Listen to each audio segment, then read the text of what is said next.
ప్రియ భగవద్బంధువులారా, జగన్మాత అయిన మహాలక్ష్మీదేవిని ఆశ్రయించే భక్తులు ముందుగా ఆ తల్లి పాదపద్మాలనే ఆశ్రయిస్తారు.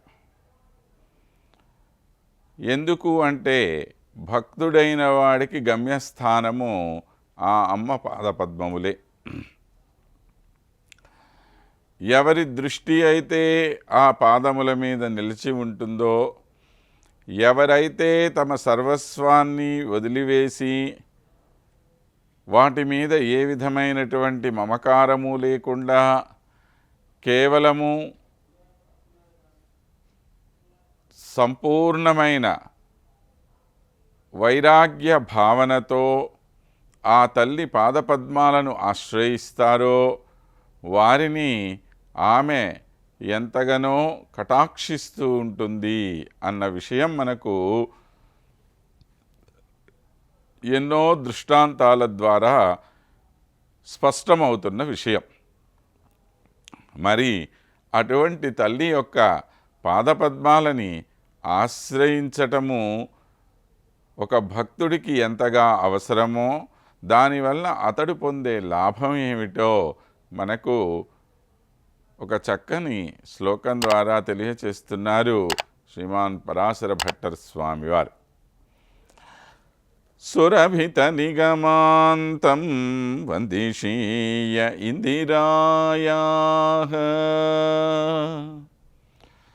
సురభిత నిగమాంతం వందిషీయ ఇందిరాయాః. తవ కమలపలాశ ప్రక్రియం పదయుగ్మం. తవ కమల పలాశ ప్రక్రియం పదయుగ్మం వహతి యదుపమర్దైః వైజయంతి. వహతి యదుపమర్దైః వైజయంతి. హిమాంబః ప్లుతిభిరివ నవత్వం కాంతబహాంతరాళే.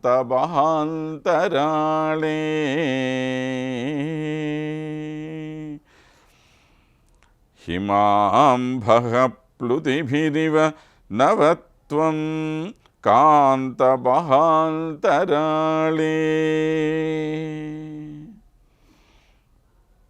ఈ లక్ష్మీదేవి యొక్క వైభవము ఎంత గొప్పదో చూడండి.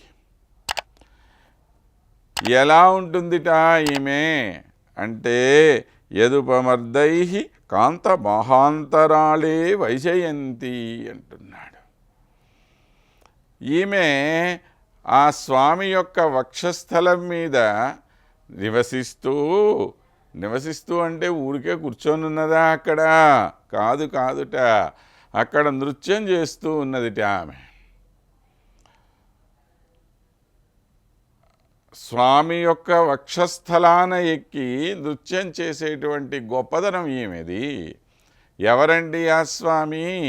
సమస్త జగత్తుకు ఆధారభూతుడైన వాడు, సమస్తమైన సృష్టికి మూలమైన వాడు, సకల జీవులకు ఆశ్రయభూతుడైన వాడు.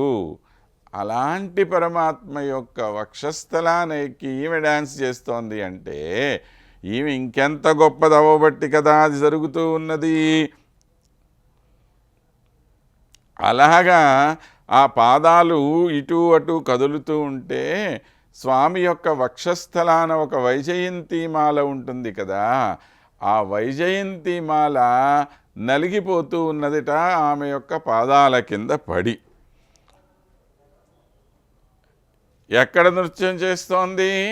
ఆ రెండు భుజాల మధ్య బాహ అంతరాళే అన్నాడు. అంటే ఈ రెండు బాహువుల యొక్క మధ్య భాగంలో నృత్యం చేస్తూ ఉన్నది. అంటే ఇది ఎంత విశాలమైన వక్షస్థలము. ఆ లక్ష్మీదేవికి రంగస్థలంగా ఉన్నది ఈ వక్షస్థలం. అసలు రంగము అంటేనే ఏమి అర్థము? ఒక క్రీడాస్థలమని కదా. శ్రీరంగం, ఆ లక్ష్మీ దేవి నృత్యమాడుతున్నటువంటి ప్రాంతం కనుక అది శ్రీరంగం అయిపోయింది. అంత మంగళకరమైనటువంటి రంగస్థలమే అది. ఆ స్వామి ఎక్కడైతే వసించి ఉన్నాడో, ఆ స్వామి ఎక్కడైతే పవళించి మనందరినీ కూడా వీక్షిస్తూ ఉన్నారో, అది కదా శ్రీరంగ క్షేత్రం అంటే. అటువంటి శ్రీరంగ క్షేత్రంలో వెలసి ఉన్నటువంటి మన తల్లి ఈ స్వామి యొక్క వక్షస్థలాన్ని తన రంగస్థలంగా చేసుకొని దాని మీద నృత్యం ఆడుతూ ఉన్నది అన్నాడు. అంటే ఆ బాహాంతరాళే, బాహువుల యొక్క అంతరాళం అంటే రెండు భుజముల యొక్క మధ్య భాగము అని చెప్పి అర్థం అన్నమాట. ఏదో ఒక్కసారి అట్లా ఎక్కి కూర్చుందా, ఒక్కసారి గెంతి కూర్చున్నదా? కాదు కాదు. ఉపమర్దైహి అని బహువచనం చెప్తున్నాడు. అంటే మరలా మరలా మరలా మరలా తొక్కుతూ ఉన్నది అని అర్థం.